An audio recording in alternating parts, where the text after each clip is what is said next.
Donc, lorsque Hippolyte Fourtoul a réuni les papiers de Seyès, il a constaté qu'un certain nombre de papiers avaient disparu, mais il en disposait quand même d'une grande partie, il les a résumés, mais il y a une partie qui ont disparu après. Bref, on n'a pas tous les manuscrits de Seyès, mais Hippolyte Fourtoul quand même avait déjà senti l'importance de Condillac dans la pensée de Seyès, ou du moins les relations entre Seyès et Condillac. Cependant, ce qui a permis d'y voir un peu plus clair, c'est le fait que Christine Fauré, donc, sous sa direction, a publié une partie des manuscrits de Seyès, dont une partie des manuscrits philosophiques. Et là, bien sûr, la confrontation entre Seyès et Condillac est apparue de façon plus précise, voire assez précise. Donc, il y a deux aspects dans la manière dont Seyès est lecteur de Condillac, deux aspects d'ordre méthodologique. Il y a la simple confrontation philosophique, c'est-à-dire qu'est-ce que Seyès emprunte à Condillac, sur quoi il discute, est-ce qu'il est d'accord sur tel ou tel point.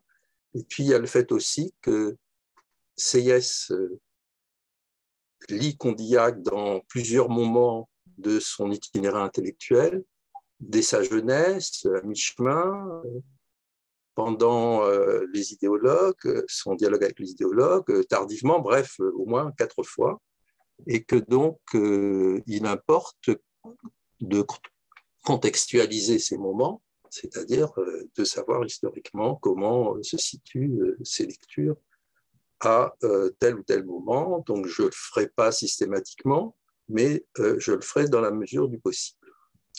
Seyès prend donc connaissance des ouvrages de Condillac, très jeune, au cours de ses études, au séminaire de Saint-Sulpice, puis à Saint-Firmin. Il lit d'abord l'essai sur l'origine des connaissances humaines, puis le traité des systèmes et un peu après le traité des sensations. Il prend aussi connaissance du commerce et du gouvernement. Ce n'est que l'art de penser, qui est une partie du cours d'études, qu'il lira plus tard, ce qui explique que sa lecture de l'art de penser se situe dans une des dernières conjonctures où il s'intéresse à Condillac, en particulier au moment de son débat avec les idéologues. Alors, à vrai dire, le premier contact de Seyès avec Condillac, qui est plutôt malheureux, dans ses toutes premières notes critiques, en fait, qui sont résumées par Fourtoul, les manuscrits, on les a perdus. Il n'a lu que l'essai, et il parle de l'essai sur l'origine des connaissances humaines de façon peu amère. Je cite, « Ma foi, je n'y puis plus tenir, l'auteur n'est qu'un charlatan. » Pas très gentil. Il fait beau l'entendre crier contre les systèmes, lui qui touche ici dans le défaut le plus absurde des gens systématiques, celui de se former un plan, de le remplir en y faisant entrer après coup, bon gré, mal gré, l'effet de l'expérience. Alors, à quoi tient cette quasi-aversion pour l'essai sur l'origine des langues? Sans doute parce qu'il y trouve une conception de la langue qui ne lui convient pas. Il s'en explique d'ailleurs. « Je déteste la langue parce qu'elle a imprimé dans ma mémoire les préjugés de ceux qui m'ont environné depuis ma naissance. » Donc vraiment, il est très très sévère au départ. Ça tient aussi au fait que l'auteur qui l'intéresse à ce moment-là, c'est Helvétius, et en particulier, c'est l'ouvrage sur de l'esprit et de l'homme, car il y trouve le lieu d'où on peut acquérir des connaissances par soi-même, donc à l'écart des mauvais littérateurs et des philosophes égarés dans des raisonnements erronés, où il situe d'ailleurs Condillac. Et il adopte à l'égal d'Helvétius ce qu'il appelle, il restera sur cette position même quand il changera d'avis sur Condillac, ce qu'il appelle la position d'observateur philosophe. C'est-à-dire, bon, il se qualifie non pas en tant que tel de philosophe, mais d'observateur philosophe. Je cite un de ses commentaires d'Helvétius. « Observer sans cesse nos sensations et leurs liaisons, distinguer entre elles tant qu'il y substituera un principe de distinction, remonter aux éléments simples, découvrir comment il se peut faire que tous les phénomènes ne soient que des combinaisons différentes d'un fait unique, d'une cause commune, arriver là, imiter à notre tour la nature, former les mêmes phénomènes qu'elle, en imitant ces combinaisons, produire et enfin créer son exemple, c'est notre lot. Quand on connaît Condillac, ce n'est pas vraiment très très loin de Condillac, mais bon, les raisons de... Manifestement, l'essai, ça ne lui plaît pas. C'est étonnant parce que c'est quand même au XXe siècle et de nos jours, Derrida lui-même a écrit un livre sur l'essai, un ouvrage qui a beaucoup marqué le débat philosophique. Bon, peu importe. Ce qui importe, c'est plutôt, historiquement parlant, c'est qu'il lit le traité des sensations. Alors là, il change complètement d'attitude.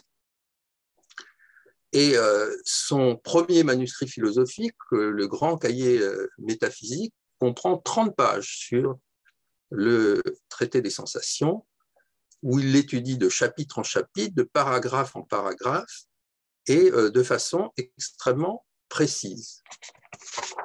Et il y reviendra donc plus tardivement dans ses autres manuscrits philosophiques, mais à ce moment-là, alors là, donc, il est en direct sur le traité des sensations, et c'est là où je pense que sa lecture de Condillac porte le plus fort. Donc, je répète, un moment au départ d'hostilité patente, là, tout d'un coup, une attraction très forte au début des années 1770 par rapport au traité des sensations, qui va demeurer son horizon philosophique, ou l'un de ses horizons philosophiques, tout au long de ses itinéraires. Et ensuite, alors, ça va retravailler dans un autre moment, qui est la fin du siècle, lorsqu'il est confronté à l'école de Condillac, c'est-à-dire des idéologues. Et là, de nouveau, il va, sur Condillac, évoluer quelque peu. Il restera positif, mais dans certaines limites, parce qu'il lit un autre ouvrage de Condillac, qui est L'Art de penser. Là, c'est intéressant parce qu'on possède une série de manuscrits philosophiques qui n'ont pas été édités et qui portent exclusivement sur la manière dont les idéologues font travailler Condillac et dans quelle mesure ça l'amène à, tout en restant proche de Condillac, changer sa position sur Condillac. Alors, il faut donc d'abord parler de ce premier temps, le plus positif, c'est sa conviction profonde que sa lecture du traité des sensations lui ouvre un espace spécifique, c'est l'espace d'analyse de ce qu'il appelle, ou de ce qu'il qualifie de déduction génétique du moi, à partir de ce phénomène de la statue, qui, comme vous le savez, est une fiction.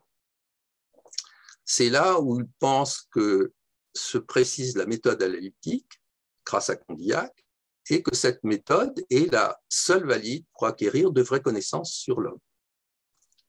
Il en profite d'ailleurs pour opposer Charles de Bonnet dans son essai analytique sur les facultés de l'âme et Condillac dans son traité des sensations, pour marquer d'autant plus la différence entre ces deux statutaires métaphysiciens, ou tout du moins montrer que la pensée empiriste, sensualiste, enfin empiriste, disons, de Condillac est la plus adaptée. Alors c'est là où apparaît l'idée du spectateur philosophe à la lecture de Condillac. Le spectateur philosophe peut reconstituer la suite des opérations de l'esprit à partir des sensations et des actions, et donc à permettre de comprendre comment on acquiert des connaissances. Et c'est ce qui permet de comprendre la formation du moi que les philosophes actuels qualifieraient de sensualiste, mais en fait, la désignation parlée de Condillac comme étant sensualiste évolue quelque peu chez les spécialistes actuels de Condillac qui préfèrent le qualifier d'empiriste. On y reviendra, en particulier André Charac.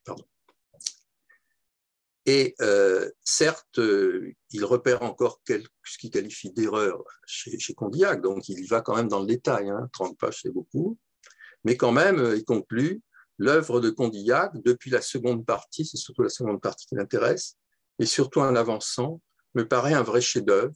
Il suffit à présent de méditer sur ce qu'il expose. Donc en fait, il dit très clairement que sa réflexion philosophique, qui est jeune, et sa réflexion philosophique va consister en une méditation sur la manière dont Condillac expose de manière analytique la formation des connaissances. Alors, ça pose un problème, parce que là, en fait, d'étape en étape, les problèmes se multiplient, parce que si, comme le remarque André Charac, ce qui est important chez Condillac, c'est son empirisme, et ça, Sieyès le reprend. Il y a aussi chez Condillac un aspect métaphysique. D'ailleurs, Charac a écrit un livre sur empirisme et métaphysique chez Condillac. Et cet aspect métaphysique, où se situe-t-il? Alors, du côté de l'empiricité, c'est assez simple. L'inscription de la pensée de Sieyès dans la méthode analytique condillactienne est quelque chose d'acquis dans un contexte précis sur lequel je reviendrai. Du côté de la métaphysique, c'est un peu plus complexe, d'abord parce que je ne suis pas, à vrai dire, philosophe, donc je ne fais que lire et comprendre ce que les philosophes ont écrit là-dessus. La question centrale, c'est la question du moi et de la prioricité du moi. Donc j'y consacrerai un moment. Alors, le fait de contextualiser la pensée empirique de Condillac et par là même de comprendre pourquoi Sieyès s'y intéresse, parce qu'il ne faut pas oublier quand même que Sieyès va entamer à la fin des années 80 un itinéraire politique particulièrement singulier, c'est parce que Sieyès voit chez Condillac une théorie de l'esprit. Et peu à peu, il va s'interroger sur dans quelle mesure cette théorie de l'esprit peut permettre de fonder une conception précise du travail de l'esprit politique, mais dans une conjoncture politique qui permet de le faire, en particulier les années 1780 et son aboutissement sur qu'est-ce que le tiers-État.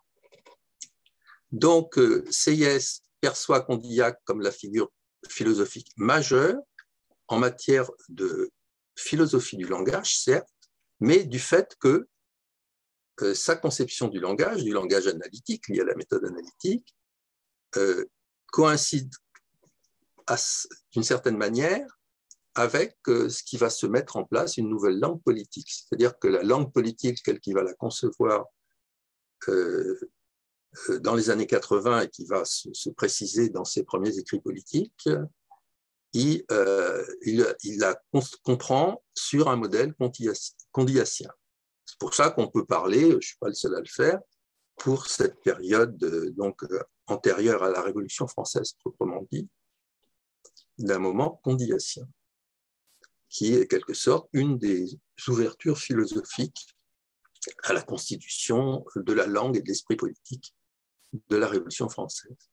En d'autres termes, Sieyès perçoit Condillac comme la figure philosophique majeure dans le champ d'une philosophie du langage, en adéquation avec la manière dont il conçoit l'avènement d'une nouvelle langue politique. Donc, vous voyez, là, on voit déjà deux moments. Il y a le premier moment spécifiquement philosophique des années 1770, où là, il lit un peu malheureux l'essai, puis ensuite, il lit le traité des sensations, il s'enthousiasme du traité des sensations, et il y trouve une méthode de travail. Et puis, il y a les années 80, et surtout la fin des années 80, où il conçoit cette méthode de travail comme concrétisant ce qu'il appelle la langue analytique, et c'est ça qui lui permet de penser, voire même de faire travailler une langue politique, qui est la sienne, qui aura un certain succès, avec qu'est-ce que le tiers-État. Et c'est en particulier une notion qui va reprendre à Condillac, qui est très importante, et qui j'y reviendrai, alors je dis souvent, j'y reviendrai, j'espère que je pourrai, que j'aurai le temps, c'est le langage d'action. Car ce langage d'action permet d'être conçu dans la figure même du philosophe, c'est-à-dire le spectateur ou l'observateur philosophe, mais aussi bien au-delà, dans une autre figure qui va être évidemment la figure centrale de la Révolution française, qui est la figure du législateur philosophe. Et donc, on voit comment il évolue de l'observateur, du spectateur philosophe, au législateur philosophe dans sa manière de lire et de relire Condillac entre les années 1770 et 1780. Et à travers cette lecture perdure, et là-dessus les travaux récents des spécialistes de Condillac se multiplient, perdure une certaine conception du moi. Alors la question étant de savoir quelle est la signification de cette conception du moi.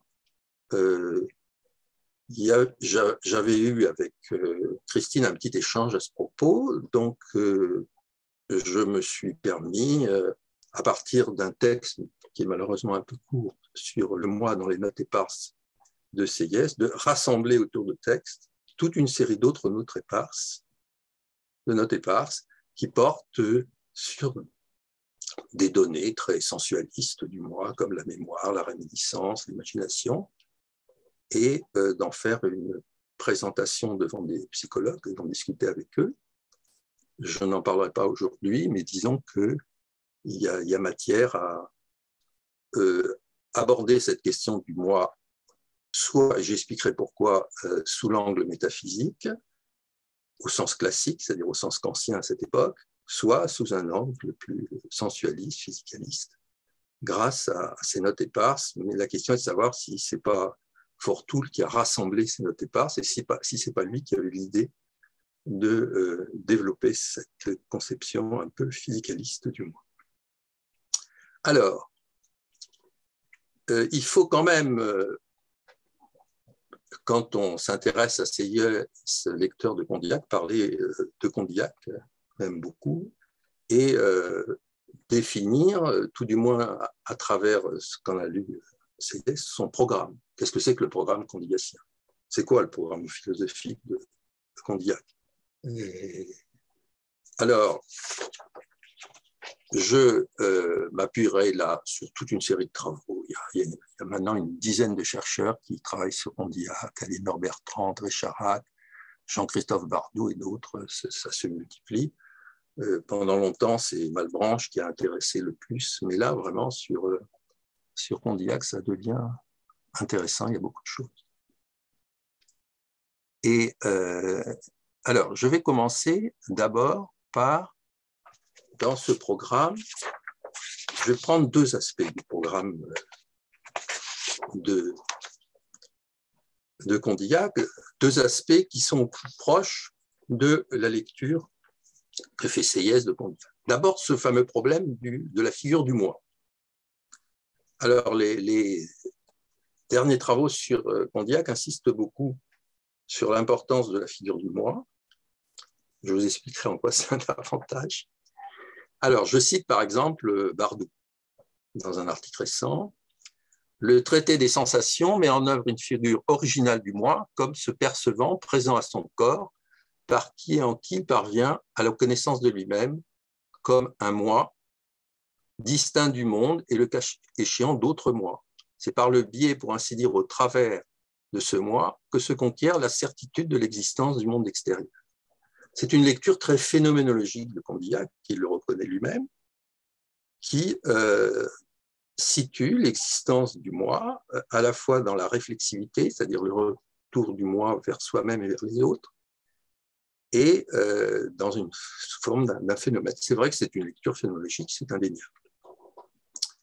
Alors, il note que Condillac définit ce moi par rapport à la question de la mémoire.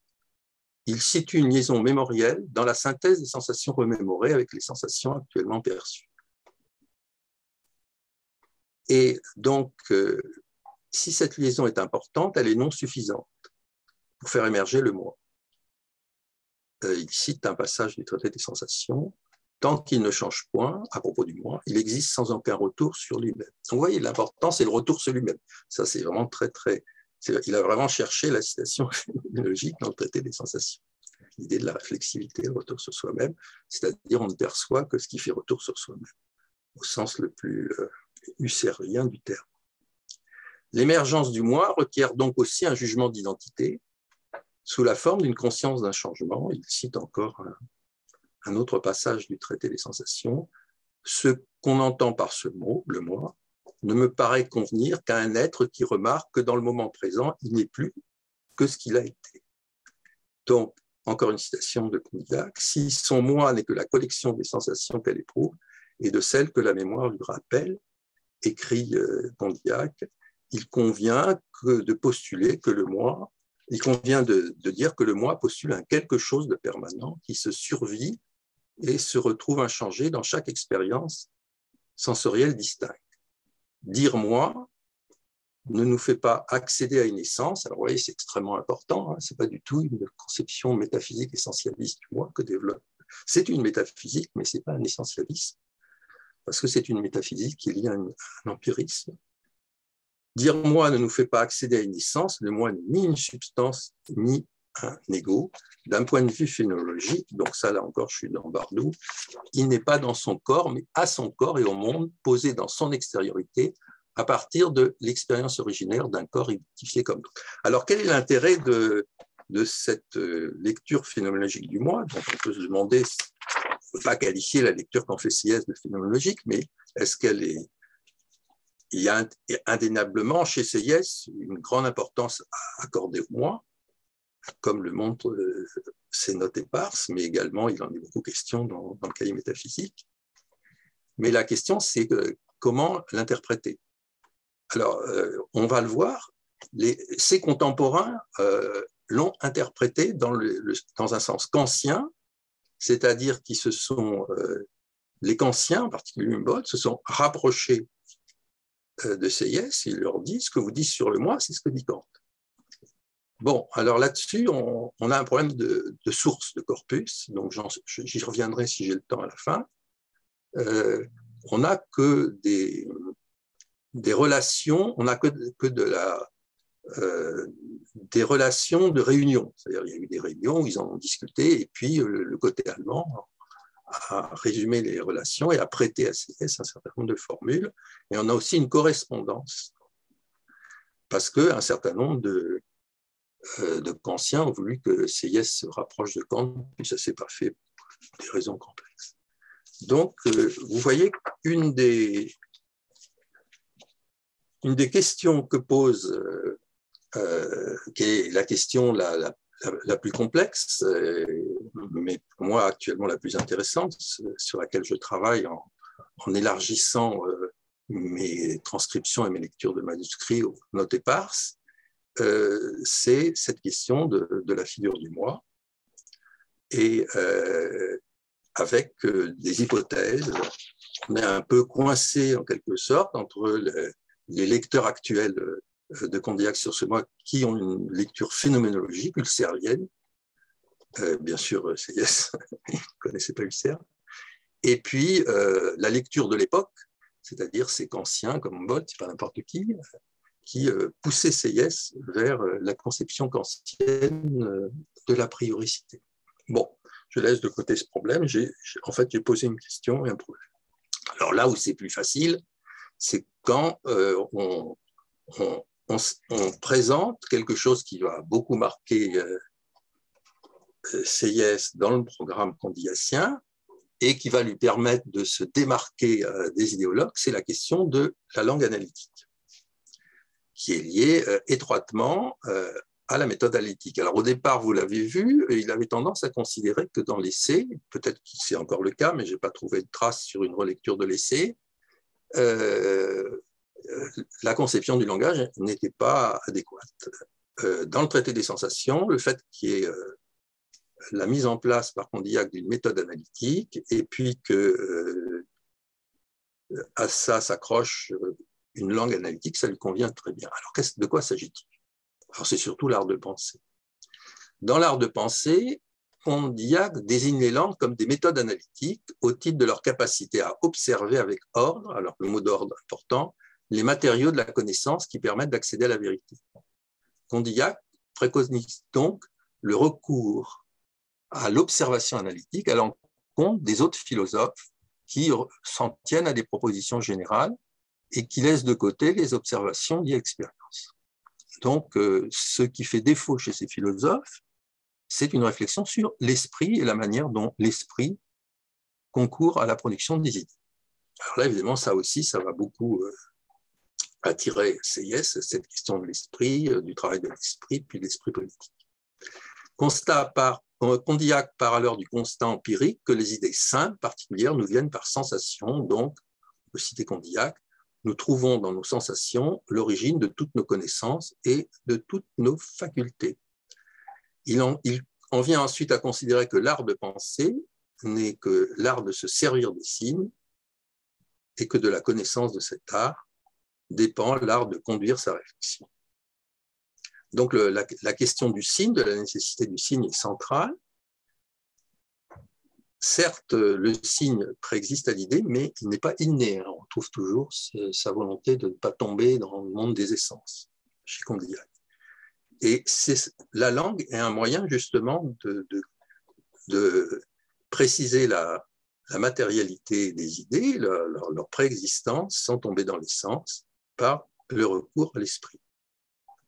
Donc, la langue permet de faire, avec des combinaisons d'idées simples, des idées abstraites. Donc, vous voyez, la langue analytique, c'est ce qui permet, en quelque sorte, d'avoir une conception préexistence de l'idée sans tomber dans un essentialisme, en restant dans l'empirisme. Et c'est ce que Sieyès va traduire par une expression qui est très appropriée, qui est celle de monde lingual. Il y a tout un manuscrit de Sieyès qui s'appelle le monde lingual. Et donc, chez Condillac, il existe un caractère foncièrement lingual de l'ouvrage de l'esprit et qui reviendra donc dans ce concept séyésien, le monde lingual, et qui est évidemment intéressant. L'important donc pour Condillac, c'est de se situer dans les circonstances sensibles qui permettent d'abord de faire l'expérience des signes qui expriment les premières idées. Et ça permet à la fois une approche génétique et une démarche analytique qui définit le statut même de l'observateur philosophe. Et Sieyès reprend tous ces éléments dans le cahier métaphysique. Se précise alors ce qu'il en est de la découverte analytique par l'analyse en esprit des rapports que ces idées simples instaurent au sein même de l'expérience. On observe l'expérience à travers des signes qui expriment des idées au plus près des sensations liées à nos besoins. Donc, apparaît une expression heureuse, je dirais, chez Condillac, c'est que le philosophe observateur peut percevoir quelque chose qui rapporte à un nom emprunté à l'usage. C'est ce que je résume souvent par l'expression « quelque chose existe ». Ainsi, percevant une sensation, c'est exprimer un rapport à quelque chose sous la forme d'un jugement exprimé par un nom. Alors, l'idée de jugement, l'idée de nom, là, se met en place tous les éléments de l'analyse de la langue analytique que Sieyès va réinsuffler dans sa critique très directe des idéologues de l'école de Condillac, donc qui pour eux se qualifient à tort d'école de Condillac. Donc, Condillac insiste sur l'importance de l'esprit d'un homme qui sait penser, d'un esprit qui juge, d'une intelligence d'ordre supérieur, etc., etc. Et c'est là que, évidemment, Condillac va parler de la figure du législateur et Sieyès va la reprendre dans sa conception du législateur. Donc, pour résumer l'importance donc de ce rapport entre la méthode analytique et le langage analytique, disons que, en résumé, la démarche analytique consiste dans l'acte de fixer dans notre esprit les idées simples par des mots qui nous en donnent ainsi la signification, puis de déterminer les termes appropriés aux idées abstraites qualifiées de notions abstraites par la combinaison d'idées simples sur une base génétique. C'est ce qu'on appelle la théorie condillacienne de la liaison des idées. Voilà, donc voilà les deux aspects du programme condillacien qui intéressent CIS. La question de la figure du moi, dont nous, actuellement, on ne sait pas très bien de quel côté il faut la porter, du côté de la conception dite par les contemporains phénoménologiques du moi chez Condillac, aussi il faut la porter vers la lecture que les kantiens en font à l'époque même de CIS. Alors, il y en a une qui s'inscrit dans l'histoire de la philosophie, l'autre qui est historiciste. Alors, la conception empirique qu'a Condillac du travail de l'esprit permet de se confronter à un acte de nommer en esprit les nouveaux objets sociaux. On imagine que ça intéresse CIS.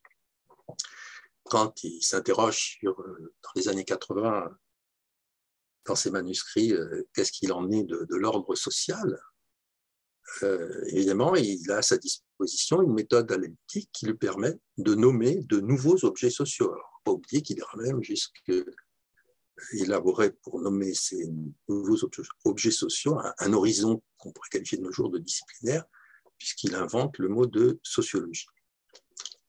Alors, ce qui importe, c'est que se met en place dans cette lecture seyessienne de Condillac, dans une conjoncture très précise de la pré-révolution, c'est l'apparition de la notion de langage d'action. Le langage d'action acquiert une seconde nature, il n'est plus unilatéralement rapporté à l'origine naturelle du langage, il est associé à un travail de l'esprit par tout individu expérimenté et apte à juger, la notion de jugement est importante, et ça va permettre à CIS de comprendre ce qu'il en est de la parole du sujet politique de la langue, de la manière dont elle rend pensable et possible de nouveaux objets sociaux, et en quoi les opérations de l'esprit, s'ils produisent des signes artificiels, permettent empiriquement de concrétiser ces signes artificiels. Alors bien sûr, ça ce sont les fameux manuscrits de CIS où il fait des montages de toutes sortes sur qu'est-ce que l'ordre social. Il le fait à un moment, il n'existe pas, mais il le pense de manière artificielle, mais dans une optique d'extension empirique. Il faut bien comprendre ça, c'est-à-dire que l'artifice chez CIS, ce n'est pas de l'imagination, c'est quelque chose qui relève de la pensée de nouveaux objets sociaux. Alors, c'est sûr que CIS a tendance, ça c'est un modéré, politiquement, à conférer ce pouvoir qu'on pourrait qualifier d'ontologique de créer de nouveaux esprits sociaux aux esprits supérieurs, le philosophe et le législateur. Ça n'ira pas plus loin. Mais c'est important qu'il pense dans cette relation condillicienne la thématisation de nouveaux objets sociaux. Et évidemment, ça veut dire que, ça, ce travail, je ne l'ai pas fait, à partir du moment où on disposera de la totalité des écrits politiques de CIS, ce qui se fera un jour puisque une édition est prévue et en cours, on pourra peut-être voir de plus près, sur tous les plans, le plan politique, économique, etc., comment ce qui était chez lui un projet dans les années 1780 se concrétise d'une étape de la vie politique révolutionnaire à l'autre. Donc, à la sociabilité naturelle définie comme la capacité des organismes humains à vivre ensemble, donc à constituer un organisme social, s'associe désormais une socialité, c'est un terme de CIS, qui se déploie du corps social aux vérités sociales pour former le tout de l'organisation sociale. Alors, vous retrouvez la notion de corps social, vous avez vu quand j'ai parlé de la question du moi, en particulier telle qu'elle est perçue chez Condillac par les phénoménologues actuels, il y a un lien très étroit entre la question du moi et la question du corps. Dans ce que j'ai cité, le mot moi est important, mais le mot corps est aussi important. Et on voit que Seyès avait perçu chez Condillac ce lien du moi au corps. C'est encore plus visible dans les notes éparses, parce qu'il est beaucoup question, physiquement parlant, d'éléments du corps, et qu'il a redéployé, comme il le fait, il a redéployé dans la socialité, qu'est-ce que le corps social, qu'est-ce que la vérité sociale, toute cette vision condillacienne du rapport entre l'individu et le corps. Donc, il y a un travail de traduction dans les manuscrits. Il y a une partie de ces manuscrits également édités par Christine Forêt. Il y a un travail de traduction de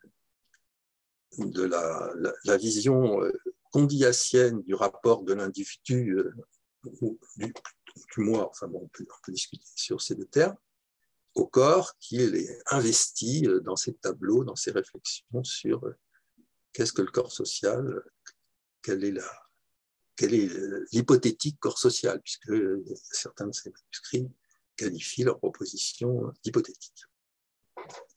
Donc, je me répète, Seyès n'aura de cesse de traduire une telle socialité dans une description de l'ordre social au point de parler de sciences sociales. Voilà, donc on voit bien comment se précisent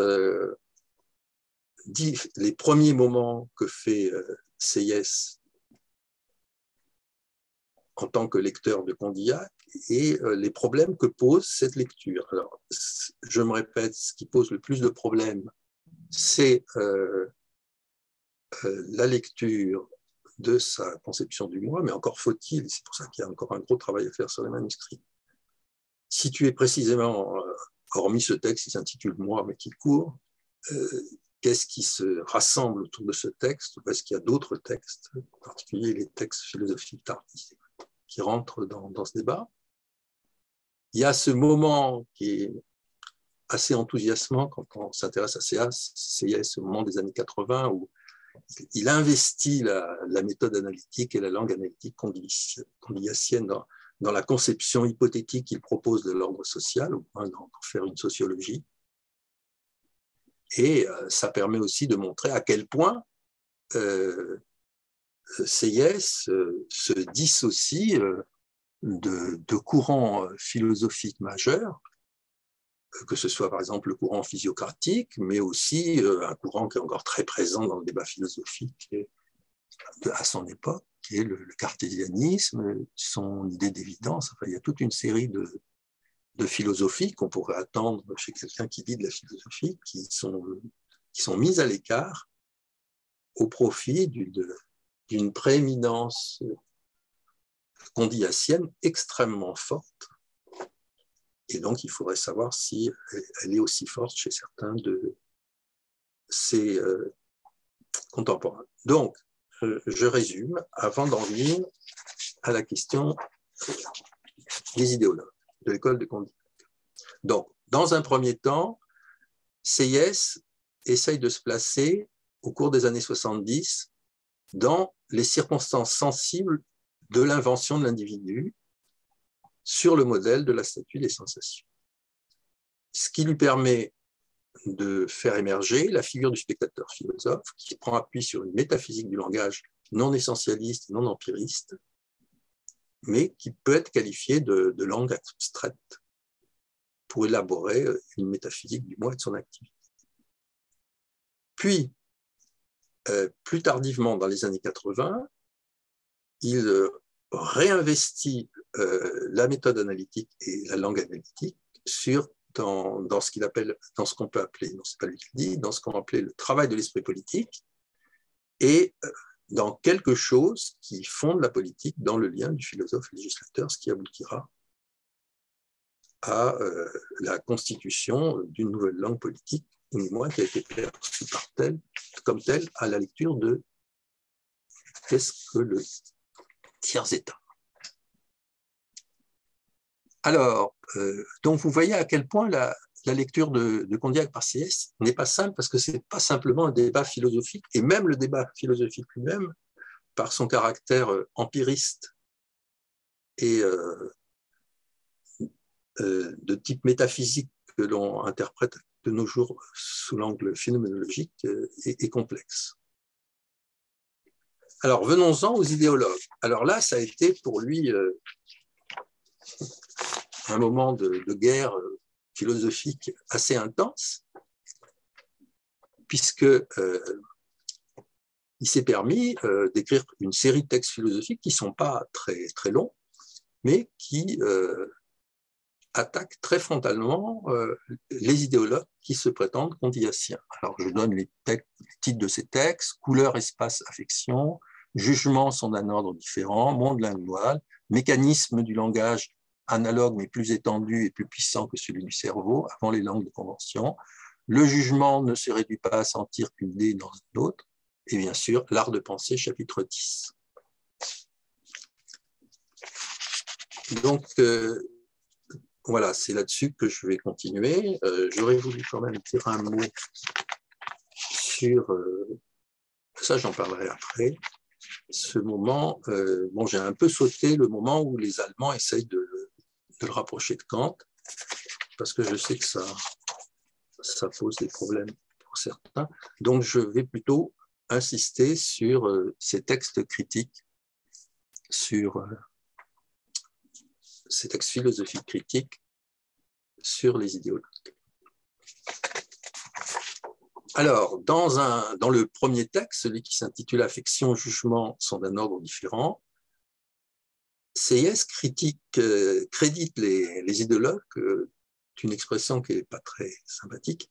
Il les qualifie de nouveaux métaphysiciens et qu'ils ressemblent, dit-il, aux gens du monde qui se dirigent par politique, dans la mesure où ils voient dans l'instinct un calcul de tête. Donc, à l'encontre de cette volonté des idéologues de ne concevoir que des jugements plus ou moins prompts dans nos affections et dans l'action de l'instinct, il insiste sur la nécessité de distinguer le sentiment passionné et les signes de convention, le langage naturel ou langage simple naturel de l'instinct, de la langue conventionnelle analytique. Vous voyez à quel point la langue conventionnelle analytique, signe de la convention, il est vraiment dans une perspective kantiacienne. Il en conclut que le jugement n'appartient pas au même organe que l'affection. Donc c'est vrai qu'il prête aux idéologues une certaine forme instinctive de philosophie, c'est pas très sympathique. Et donc que la faculté du sentiment et la faculté du jugement ont chacun leur langue à part. Donc en fond, on dit en gros aux idéologues, vous vous laissez aller à votre faculté du sentiment, ou on pourrait interpréter ça, vous laissez aller à vos opinions politiques, à votre sentiment politique. Parce que bon, les idéologues ne sont pas des grands progressistes. Sieyès montre ainsi qu'il ne participe pas d'une vision strictement sensualiste et analytique de la production des idées que les idéologues veulent imposer dans leur lecture de Condillac. Elle a eu un énorme poids, la lecture de Condillac par les idéologues. Elle a en quelque sorte introduit une norme de lecture. C'est-à-dire que tout au long du XIXe siècle, la lecture de Condillac a été marquée par la lecture qu'en font les idéologues, comme des studies de Tracy. C'est seulement tous ces condillaciens au XXe siècle qui sont peu à peu sortis de ce paradigme. Alors, Sieyès montre donc qu'il ne participe pas d'une vision strictement sensualiste, analytique des idées, très à l'aise dans le jeu des abstractions, on le reprochera. Il dissocie nettement le langage médiat du jugement, seul véritable langage analytique, du langage immédiat du sentiment et de la médiation. Le second texte, le jugement ne se réduit pas à sentir qu'une idée dans une autre, développe une critique très ciblée de la grammaire de l'étude de Tracy. En affirmant dans le chapitre 1 que juger, c'est sentir des rapports entre nos idées, c'est sentir qu'une idée en renferme une autre, Destutt confond, selon Sieyès, deux opérations distinctes, le fait d'apercevoir la liaison ou le rapport d'une idée et d'autre, et le fait d'analyser par abstraction les qualités d'un même fait. Ainsi, la méthode analytique, si elle demeure la voie royale, analyser les faits simples dans un groupe de faits, c'est séparer l'un de l'autre pour en former une idée plus distincte, le jeu de l'abstraction risque de fournir matière au jugement indépendant de la vue des rapports qui lient ces différents faits ou ces différentes idées. Donc, il leur propose, pour dire les choses simplement, il leur propose d'avoir une conception du jugement qui n'est pas analytique, mais qui est abstraite. Donc, ce qui, évidemment, à l'époque où il énonce ces termes, par rapport, par exemple, à la pensée kantienne, est assez radical comme critique, puisque la pensée analytique kantienne promeut la notion de jugement analytique. Alors, donc, c'est vraiment sur la question de l'abstraction que les idéologues achoppent, qui pensent que l'analyse intellectuelle se calque sur les formes sensibles, incident d'Estut, et que les facultés supérieures de jugement constituent une faculté homogène et un acte homogène. Et du coup, d'après Seyès, ça ouvre à une conception de l'entendement qui est extrêmement confuse. Et ainsi, dit-il, Condillac et ses disciples, ça c'est une expression de Seyès, s'avèrent incapables de distinguer les perceptions issues des sensations premières des jugements très composés. Vous voyez, le jugement analytique, quelque chose de très composé. Alors, le texte suivant sur le monde lingual va donner en quelque sorte le coup de grâce, si on peut dire, du moins pour nos contemporains, philosophes contemporains, parce qu'il va attaquer les idéologues sur la question du verbe, donc sur la question du langage d'action, de l'action, du verbe d'action, etc. Et il va pouvoir là les prendre de front. Alors, sur la question du verbe, le fond de la critique de Seyès du prétendu condillacisme des idéologues apparaît on peut penser qu'elle apparaît plus clairement. Condillac et les idéologues, dans leur conception de Condillac, réduisent le mécanisme lingual aux formes linguales. Ils s'avèrent donc incapables de concevoir, de circonvenir de nouveaux instruments neufs pour l'analyse intellectuelle. Au fond, c'est tout ce qu'il a fait dans les années 80 à partir de Condillac, de concevoir un nouvel ordre social, une science sociale, etc. Les idéologues ont sapé complètement son programme. D'ailleurs, politiquement, ils l'empêcheront de le réaliser, du moins sous sa forme constitutionnelle, et par leur lien politique avec les thermidoriens.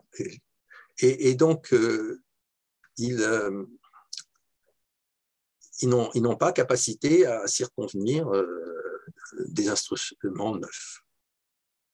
Ainsi, non seulement Seyès précise cette insuffisance par une critique frontale d'un aspect de la conception condillacienne du verbe, alors vous voyez que là, il revient à une critique de Condillac. Il se rend compte que la conception condillacienne du verbe sur laquelle les idéologues se sont précipités pose problème. Car en effet, je ne sais pas si c'est vraiment ça chez Condillac, il faudrait y voir de plus près, mais les idéologues disent que chez Condillac, toute forme verbale se réduit au verbe être. Et que donc, ce qu'ils conçoivent comme une langue analytique, c'est quand même une certaine métaphysique du langage. Ainsi, précise Seyès, lorsque Condillac s'interroge sur la fonction existentielle du verbe, il précise qu'il s'agit de rendre compte de la coexistence, alors excusez-moi, c'est mon côté linguiste, là, du sujet et de l'attribut, ce qui revient à donner une place prépondérante au verbe être. Sur ce point précis, amplifié par Condillac, que Seyès est extrêmement critique. L'erreur de Condillac et des autres grammairiens vient de la fausse idée qu'ils veulent avoir du verbe être, qui au mieux, verbe être, qui au lieu d'être le verbe unique, comme ils disent, n'est pas même à la rigueur un verbe. Donc, Seyès crédite Condillac et ses successeurs d'ignorer ce que c'est qu'un verbe, au sens le plus linguistique du terme. Donc, à la fin du texte sur le monde lingual, il dit, pour eux, le verbe être n'est point le seul verbe, il n'est pas mieux un verbe. Donc, il oppose alors aux idéologues une autre conception du verbe, qui est vraiment très intéressante, qui est le verbe lié au mouvement. Le mouvement seul est bien le verbe. Autre formule, les verbes me paraissent surtout destinés à exprimer l'action. Dans la mesure où le verbe être est l'abstraction la plus généralisée des verbes, autre citation, il cesse déjà de conserver le véritable caractère des verbes qui est l'action. C'est-à-dire à partir du moment où on pose comme fondement au verbe le verbe être, on fait disparaître le verbe parce que ce qui caractérise le verbe, c'est l'action. Donc, il crédite Condillac et les idéologues de faire disparaître la catégorie linguistique du verbe, tout bêtement. Ce qui, évidemment, face à des grammairiens, puisque les idéologues sont très grammairiens. Enfin, ils se présentent beaucoup comme certains d'entre eux comme des grammairiens, ils écrivent des grammaires. C'est frontal. Certes, ajoute Sieyès, les verbes après analyse rendent l'existence avec une qualification, mais ils doivent surtout donner l'idée d'action qui n'est pas dans le verbe être. Alors, je me suis posé la question, est-ce que vraiment cette conception du verbe, réduit au verbe être, est dans Condillac? Alors, parmi la multitude des chercheurs spécialistes de Condillac, il y en a un qui a clairement dit non, qui a proposé une lecture de Condillac qui est assez probante, qui est Sylvain Roux, et qui a montré que on ne peut pas créditer à Condillac une conception du verbe réduit au verbe être, et qui a poussé aussi, comme Sieyès, la notion conscientielle du verbe vers l'action. Alors la question qu'il faut se poser, c'est pourquoi, dans la conjoncture du débat avec les idéologues, Sieyès a lu les idéologues sous cet angle. Donc il faudra aller voir de très très près. C'est tout le problème et c'est ce qui manque dans mon travail sur la lecture de Condillac, c'est tout le problème de la manière dont, par toutes sortes de médiations politiques, Sieyès fait référence à Condillac dans ses écrits politiques.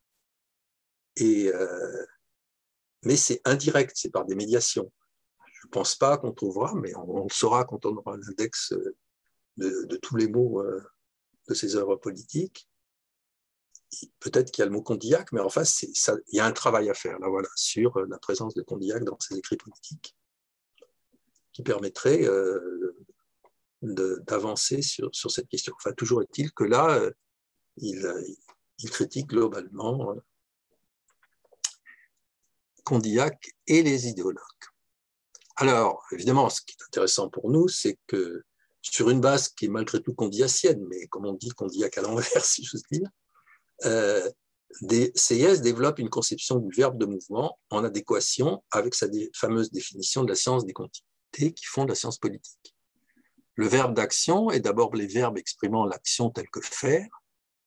Agir constitue l'instrument majeur d'une science, je cite, qui prévoit la valeur de l'action de telle combinaison de qualités par la connaissance qu'elle nous donne du rapport de leur quantité avec telle ou telle petite quantité dont l'action est déjà connue.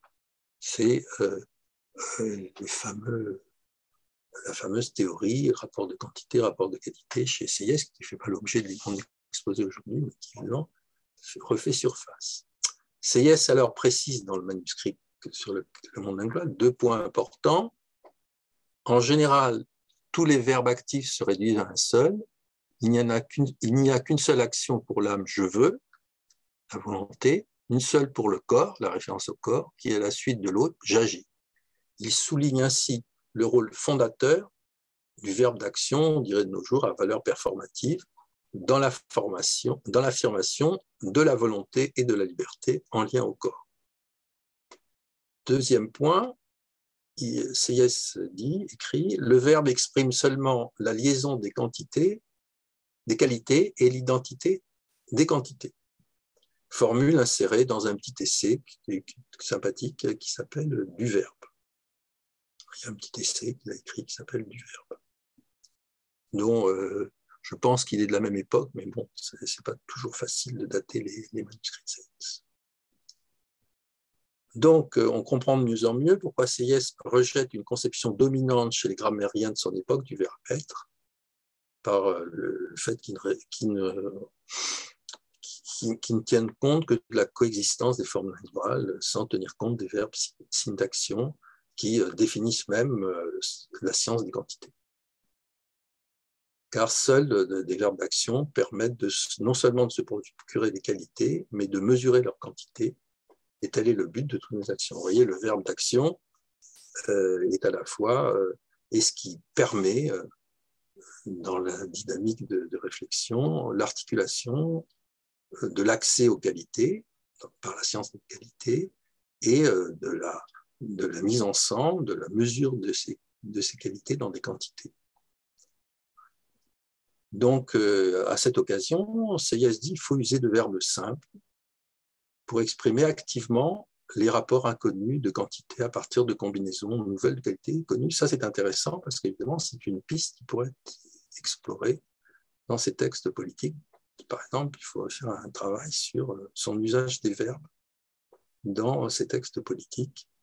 Est-ce que c'est des verbes complexes, des verbes simples, des verbes d'action? Enfin, il y a tout un travail linguistique à faire là, mais c'est vrai que sans indexation de l'ensemble des mots, ça peut être laborieux, puis c'est un peu bête de le faire, puisqu'on disposera un jour d'un index complet de tous les mots des textes politiques. Alors, il termine par une formule d'enthousiasme. Gardons le verbe pour l'action, la passion, donner, recevoir, suivre, procéder, contenir, exclure. Vous voyez ? Donc, s'il le dit, c'est que manifestement, il l'a pratiqué. J'y reviens pour la deuxième fois dans ses écrits politiques. Voilà cette question du verbe, alors, qui est liée aussi à la question du jugement, mais je ne vais pas rentrer dans cette question. Alors, la dernière question, puisque j'ai encore un petit peu de temps, puis après je m'arrête,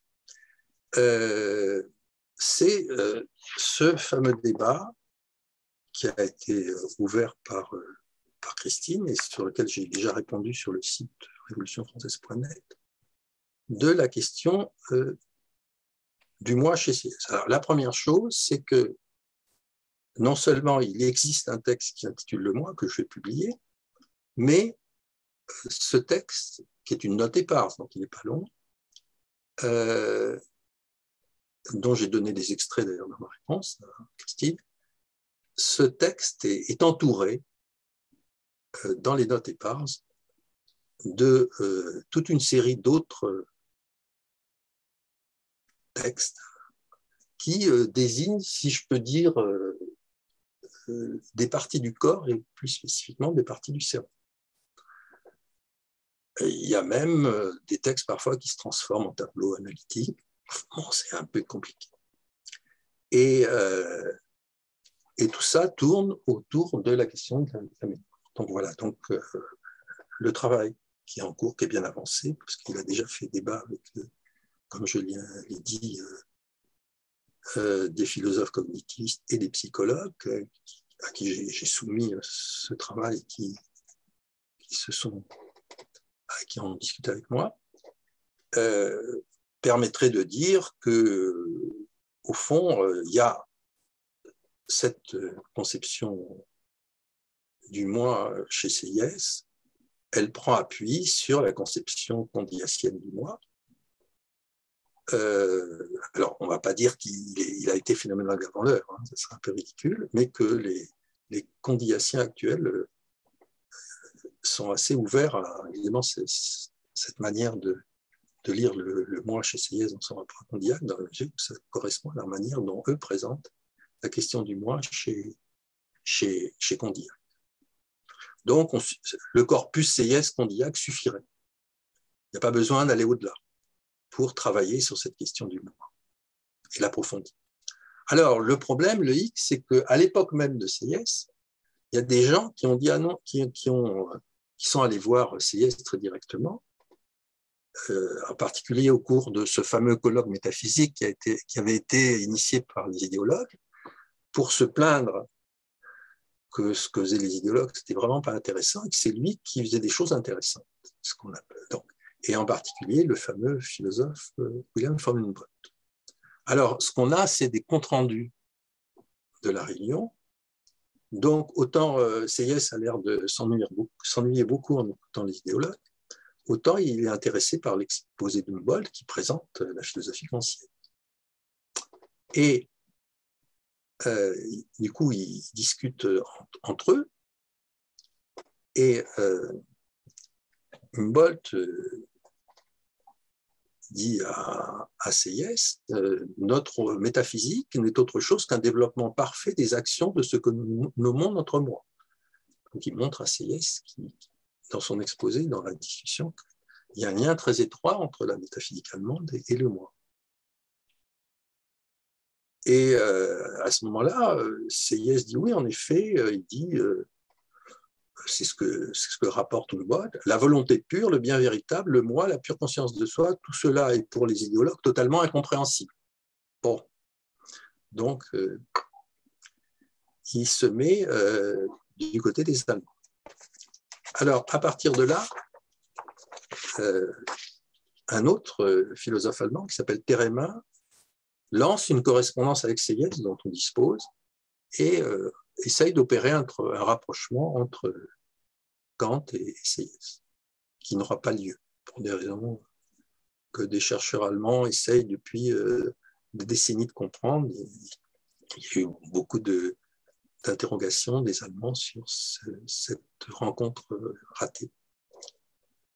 Et que ça aurait permis, si cette rencontre avait existé, de montrer qu'au fond, la prioricité du moi chez Seyès, c'est quelque chose qui est proche d'un contexte philosophique de l'époque, qui est le contexte kantien. Mais ça, c'est lié à un débat, à une introduction. Donc, on a le choix, en quelque sorte, entre l'apport des phénologues actuels sur Condillac ou ce que les kantiens souhaitaient que Seyès fasse, ou du moins développe, sur la question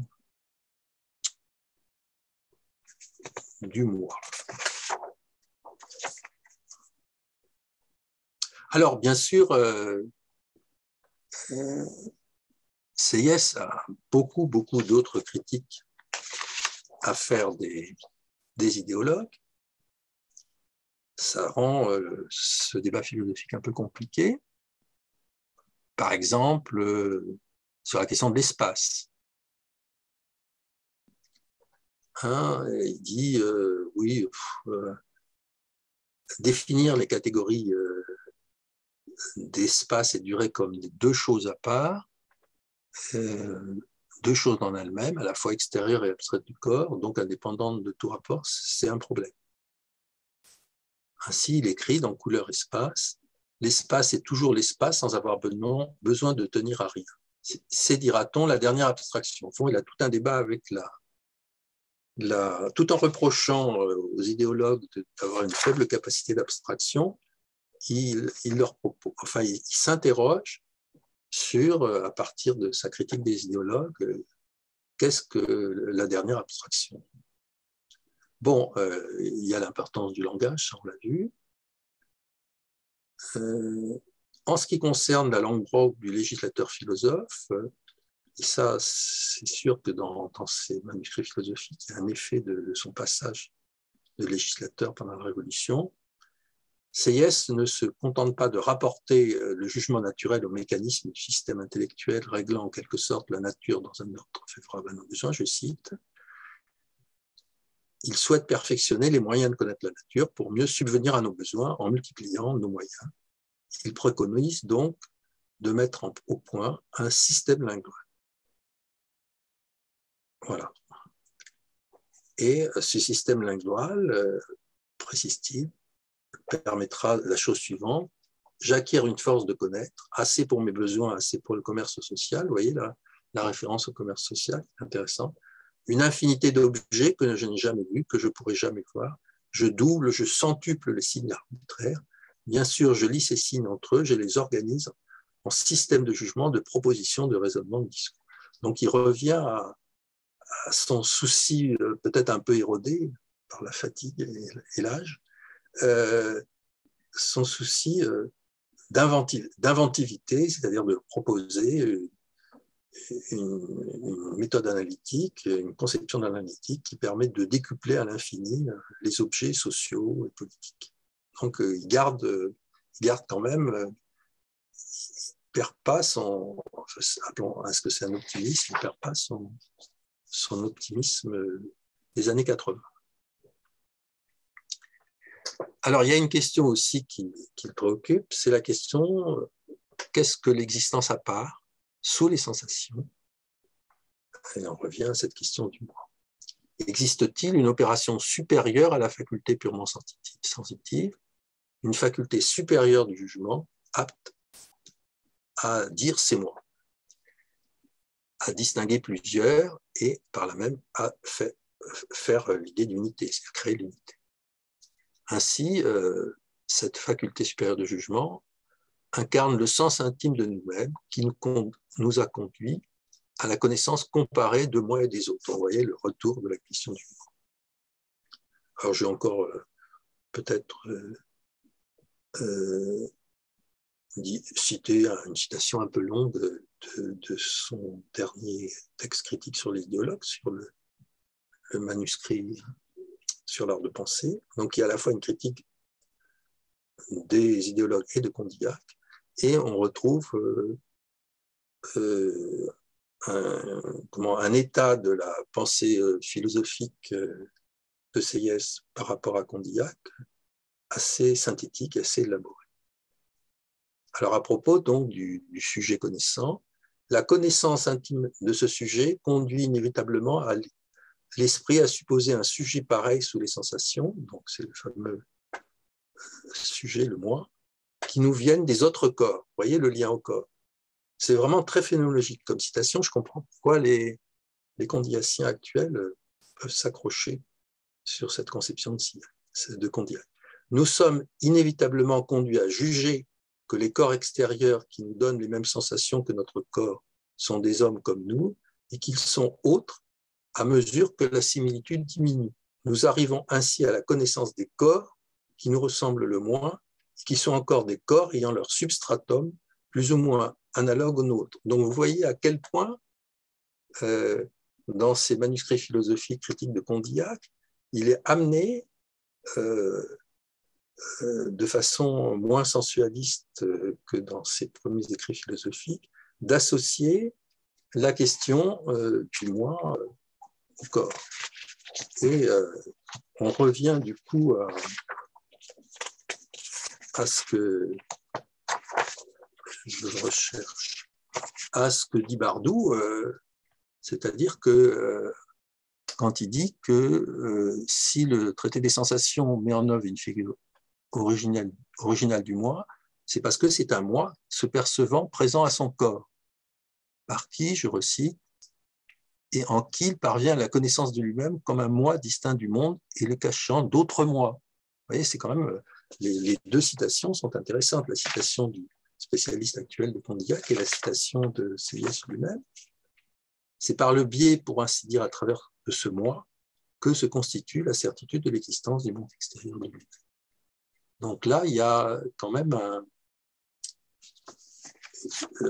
l'ouverture vers une lecture phénoménologique de Sieyès par la médiation de Condillac qui n'existait pas quand j'ai commencé à travailler par Sieyès, parce que c'est quand même les travaux de Bardou sont assez récents, des années 2010, moins sur cette question, et ouvre des perspectives.